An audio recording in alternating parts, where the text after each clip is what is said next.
Монгол улсын төрийн шагналт зохиолч Цэндийн Дорж Готов Утгын чимэг богино өгүүлгийн нааданд одоо 2 дахь удаага оролцож 2 дахь удаага төрөө байр авсан юм зохиолч юм аа. За энэ удаад манай Цэндийн Дорж Готов маань гिचээ чонын гиншээ гэсэн өгүүлгийг сольж ирж байна. За энэ өгүүлгийг манай Утгын чимэг наадам одоо анх зохион байгуулагдахаас эхлээд одоо өнөөдрийн хүртэл 16 жил тасралтгүй оролцож одоо зохиолчдынхаа өгүүлгийг та бүхэнд хүргэж байгаа. Монгол улсын гавьяа жүжигчин Гомбын Аргадан уншин сонирхолтой. Гомбын Аргадан тайснаар.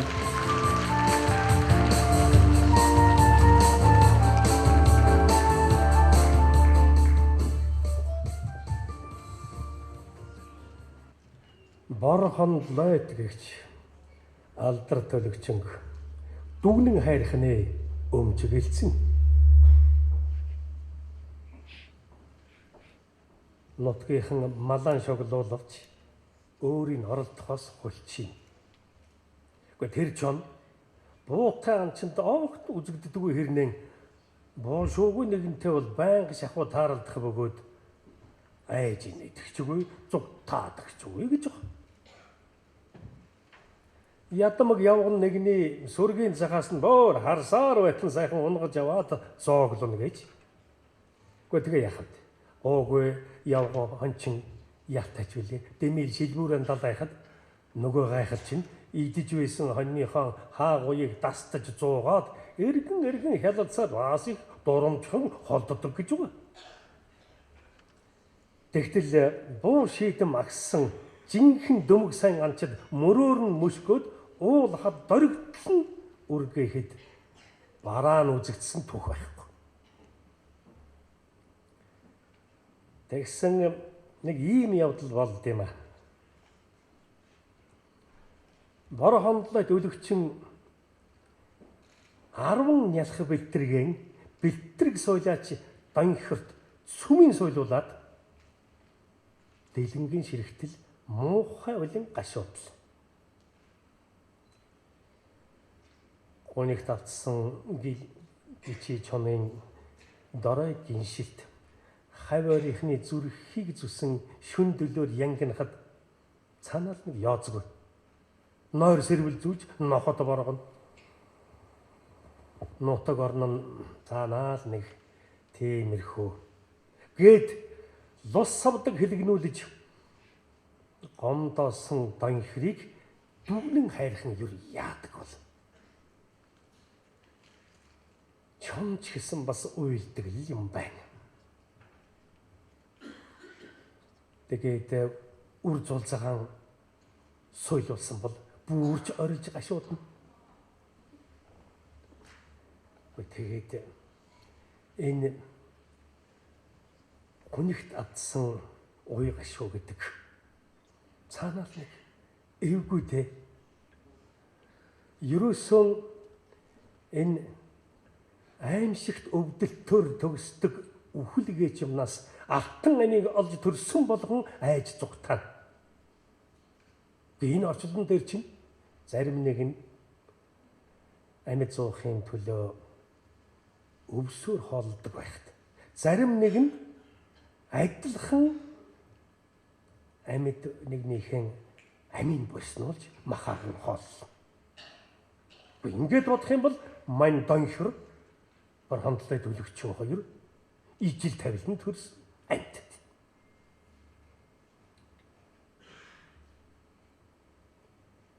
Тэгээд 10 нялх бэлтрэгэн сойлуусныхан хонцонг хэзээ нэгэн цагт авандаа гэж байсан өлөгчин чонын өшөө хорсол дотдог шон зоморч бэлтрэг сойлоочийн хоттой хоныг хүс тэмтэрхээр нэг шүн тэдний хот руу гэтлээ. Тэгээд тас харанхуйгаар нохотын сэрээчилгүйхэн шиг сэмээрхэн гидсээр дөхөж очоод хоньны хашаан дагвар дүүлэн ортол саравчны дээврийн цорхойг тагалсан дэлгээстэй ханны нүхээр дөрвөн хөлөн улаан суг цавиан тултлан шааж орхиж. Тэгэд яг борхондлойтын дөрвөн хөлн хийл сарвалзаж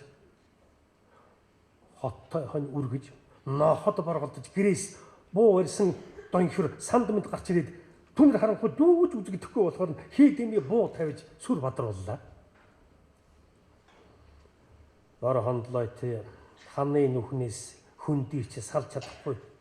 Хөл нь агаард хийл савардан сэлж дороос нь өсчин соролцсон ногт харин чонын доош унтсан дөрвөн урт хөлнөөс зууж аваад байдаг чадлаараа зулгаан чангаатал хан сая нэгэн доошоо нурж хондлойтын дөрвөн хөлч газар түрж ноготтой уралцах зураа хоньны хашаан дээгүүр хараж гараад зүгтлээ.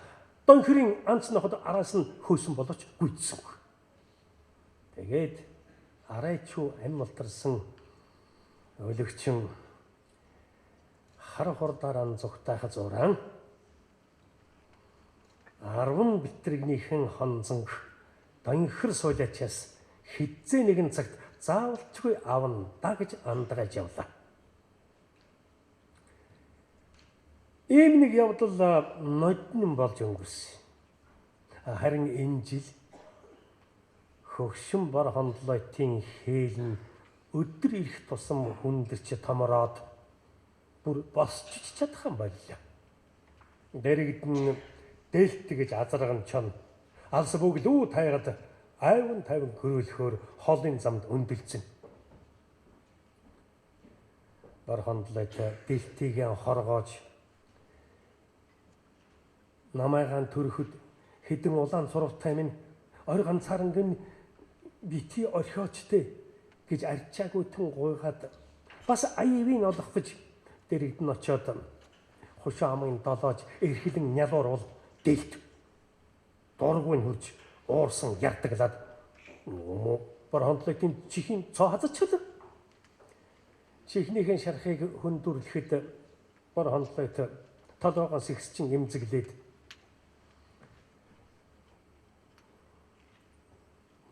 чи намайг гайгүй сайн байхад надад яаж нялуурч байлаа? Одоо ойчин гутгач нь энэ үү? Чиний олон бэлтэргийг гидсэндээ тээж ядарч зүудэрч явхад ингэхч гэж дээ чи гэж дотроо гомдсон боловч дэрэгд нь очсонгүй. Очоод ч нэмэргүй. Сүг болтлоо барилч ч мэднэ. Уг нь бор хондлойт өлөгчин энэ удаагийнхан төрүүлэх бэлтрэгнүүдэн донхир суулаач дахиад суйлуулчихгүй гэсэндээ төрөх үүрэн маш нууц газарт зэгсэн байж. Тэгээд л дэлтийгэн бас нэг аргадаж бэлтрэгнүүдтэйгэн хамт байдаа гэж арга ивэн олох гэж ядаж байтал гэнтхэн ноход шуугалдаад хүмүүсийн уухай туухай дуу хад зохио суурайтуулан хадаж бүүн дайрлар нэмэрхэн тэрэ дээлтэй босон хараач ор хондлойт руу ууртай яр зайснаа чамайг сахиж хорогдож байж алрах шахлаа гэд чонын ангуучтаас хар хурдаараа зүгтлаа. Бор хондлойт араас нь нэг зүгт юу гэтэл гээдсэн дэх бэлтрэгнүүд нь юу гарчих гэж тэсхүүе бэрх өвдөхөд одоо үр цулцгаан гойжуулаад ч болов зугтмаар байвч тэгж дэжсэнгүй.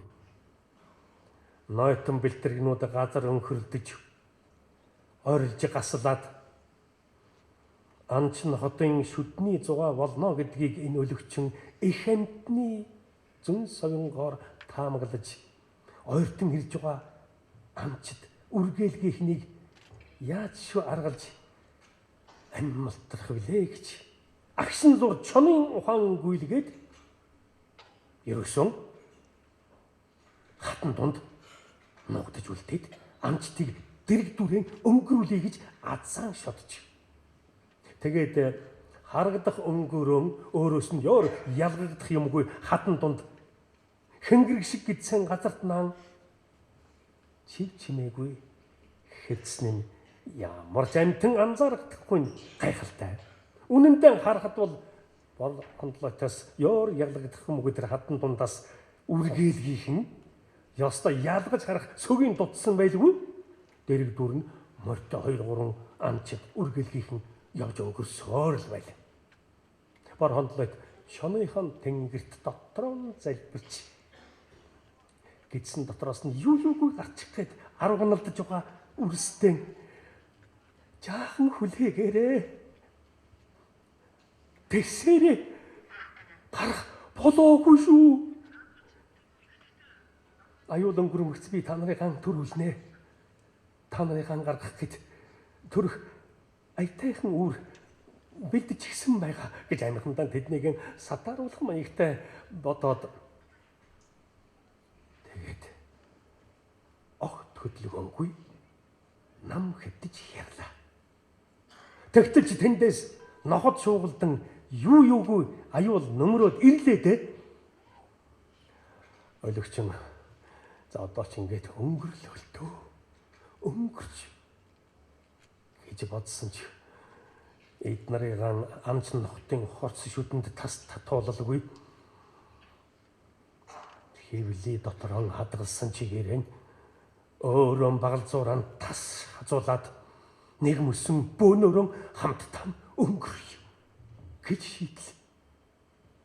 За тэгтэл яг өөрийн чиглээд ирж явсан ноход гинтэн юу болов гэмээр өөр тийшээ хойлрон хурдлаа. Гүч юу болов? Яа. Чи өөрийн тоолгүй өөр тийшээхэн яагаад хурдлагдаг вүлээ? Гэсэн чинь нөгөө ноход зам зуурт нь хадан дундаас үргэж болсон туулайны хойноос өгөөд арилж байгаа тэр юмсан чи. Йоо. Дүүнэн минь ийм л хайрхан та. Аварч өршөөлөө хангай минь. Яг энэ хоорондоо үргэлгийнхэн өнгөрсний дараа тусгай суудалд отож тоссон анчтын буу алсад пижигнэж тэнсэн сум хадас охоо шүргчин хальтан үлд эсгчихилээ. Тэрхэн зур бас бор хондлоод нөгөө мөдөлтмийн мэрэгэн буучтын сумд битгий л өртөөсөдэй гэж бас залбирч амжлаа. Тэгээд үүрлүүгэн яв юу гэж байдлал юугүй хэвлий савн бацалан агшиж ус нь гарч эхэллээ. Бор хондлоод арайч юу гэж босоод сэмхнэр шалам гайлан мөлгсөөр зэгсэн үрнийхэн ам руу шургуугүй юу түрүүчийн бэлтрэг унаж эхэллээ. 7 бэлтрэг гарчээ. Бор хондлоотын нялхарсан бие тэсхүйе шаналвч бэлтрэгнүүдэн бөөцөөлөх давшгүй ажил тэр дороо л ундарлаа. 7 бэлтрэг 7 тийшээ гинэлдэн мөлхөн. Нойтон бэлтрэгнүүдэн шүдэрэн зөөлхөн лууж нэг дор бөөгнөр үлээд хөхөн өгч тэднийг юун түрүүнд халуун сүгээрэн амлуулахыг өртөл болголоо. Энэ хооронд үргэлгийнхнээс дайжсан дэлт аль болохоор түргэн зайлахаар хурд эрбэрэн шавхан хад бутан дундуур сүлжин явж байгаад нууц суудалд отож суусан мэрэгэн буучтын суманд өртөжээ. Тэгээд татвагнан ами тавьж байгаа нөгөө айхтар дэлтэж хонын дэргэд анчид цугларч. За ёстой амин голоорч нэг хийсэн да гэж өнгөрөх л одоо ялсан баатар шиг хангалзсан. Тэгсэн бэлтрэг суулиачин алтан үнэмлэхтэй донхирын хор хөдөлж энэ мод дэлт амьд явах хугацаанд бүр дууссан гэлтэй өөрөө дахиж ирээд халуун сум залгих шүү. Моновч чинь эхлээд над руу чиглээд ирсэн тэгснэн эргээд лодын суудлал руу цагсан юм аа. Хэрвээ чи над руу чигээрэн ирсэн бол би 10 бэлтрэгний чинь төлөө чамайг буудалгүй өнгөрөх байсан юм. Хохин чоноын тэнгэр чинь чамайг хайж даа гэж хэлээд дэлтийн цустай занхар толгойг өшөглөж лодой татааргасан ууран гаргалаа. Тэгснэ Гэхдээ энэ дэлт яах вэ? Ингээд өнгөрч. Гэхдээ нөгөө бор хондлайд үлгчин дүгнэнгийн сархинаас ягаад бассангүй? Тэр одоо энэ дэлттэй хамт байсан байх ёстой доо. Тэр нэр хайж байна. Огн гөлөглөх хугацаанд бүр тулсан баймаарсан.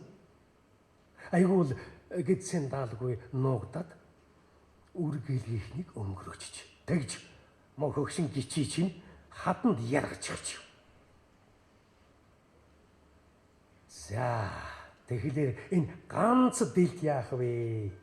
Цаан чинь нөгөө бор хондлоод өлөгчин чинь дахиад 10 дэлтийг төрүүлж байна. Тэднийг түрхэн шиг олж устгах юмсан.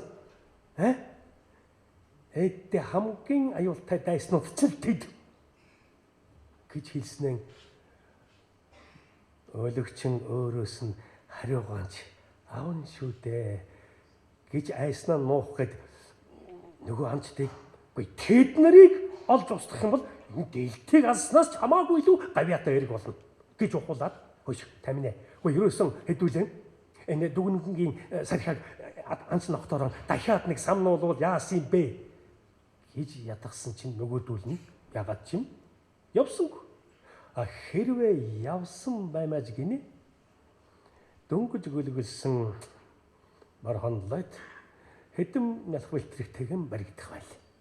Гэвч амчид цууд гарсан дэлтийг намнсан дан сэтгэл нь ханаад урамтай нарахгүй гэргэрийн зүг ханджээ.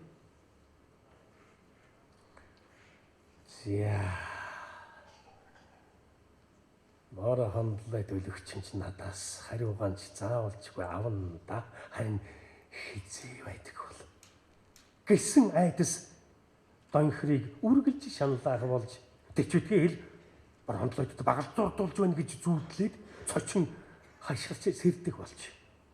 Тэгсэн ч донхэр бас донхэр шүү дээ. Сүүлийн хэдэн өдөр дүгнэн хайрхны гуу жалга сархиаг ганцаараа явж хэд хэдэн удаа нэгжиж үзэж. Тэгтэл бор хондлойд өлөгчний улмөр бараатуруу ажиг сэжиг гэхээр юм юу ч олж илрээгүй ч гэсэн анхэр зөхөрсөнгүй. Хадасхан дунд өөрийгөө сайн гихчин далдалж яваад өдржөнгөн дурандна. Дэргэд нь буун бэлэн зэхэстэй. Тэгээд бодож энэ өлөгчин дүгнэн хайрхны энэ олон жалганы аль нэгэнд таргууны нүх томсгож байгаад гөлөглсөн. Тэгтээ урд нь 10 бэлтэргийн суйлуулж байсан тэр нүхэнтэй явж дахиж төрөхгүй мэдээж гэж тооцоолж. Энэ үед бор хондлойд өлөгчин хэдэн бэлтэргэндээ өгөх гэж айлын хаяанаас шүүрсэн хэн сургаан зуугаад үүрлүүгэн дөхөжөө явдал гинтхэн донхрын үнэр хан хийлээ. Өлөгчин зог тусч хаваарийнхноо эргэн тойронд байгаа хад бут буйс яргаа мод бүгдийг нэгжин харж дүгнэнгийн цэвэр тунгалаг агаарыг шиншиж үзвэл донхрын өмхий үнэр яахын аргагүй соргой хамрын зохиход лавшруулан шиншидгсэн чинь нуугдсан газрын тогтоолоо. Донхрын үнэр бэлтэргнүүдийн нүхнээс холгүй хэсэг өтгөн буйстай асхан дотроос ханхалж байлаа.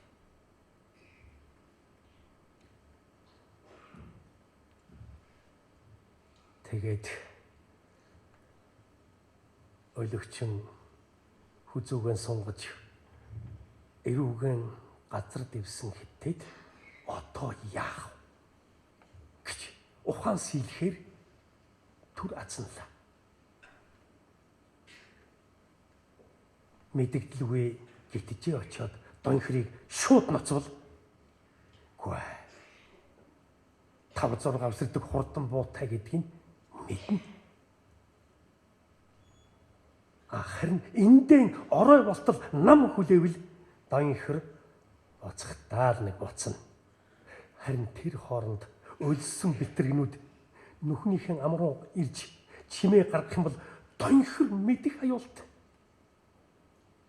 Тийм болохоор Донхирт мэдэгдэлгүйгээр өрсөж нүхрүүгэн хурж очоод бэлтрэгнүүдэд хургаан өгч нүхнийхээ мухар руу хорих хэрэгтэй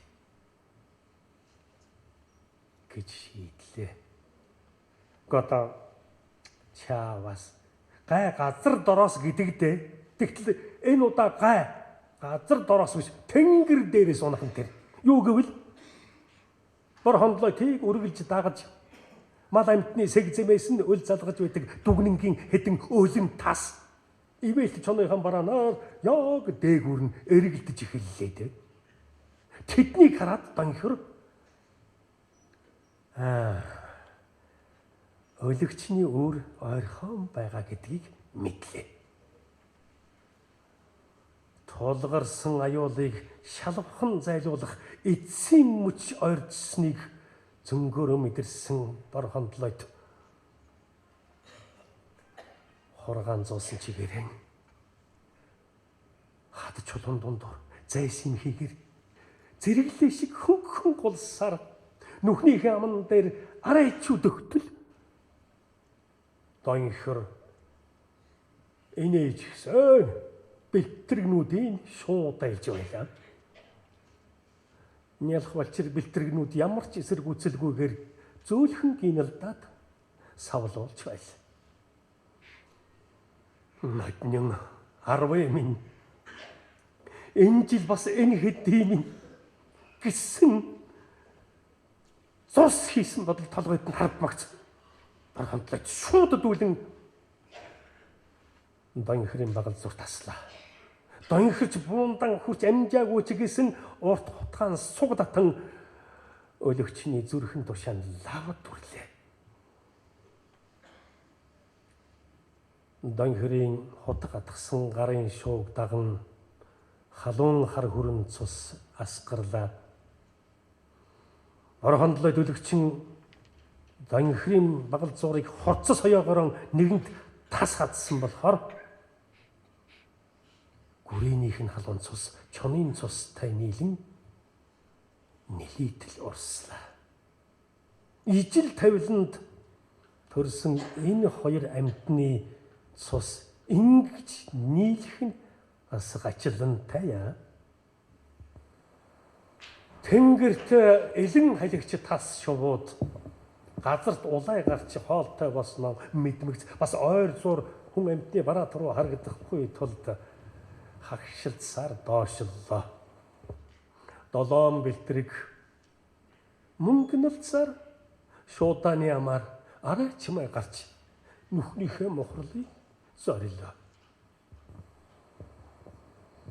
Хүн амьтны орчлон юу ч болоогүй юм шиг чимээ мяачгүй жишинчгүй дүнсийн нотгийнхан Донхирын үгснийг сонсоод тэгнэ тэр тэгнэ ёс тэх гээд байсан гэлцэн дүгнэн хайрхнан аргадан залбирчээ.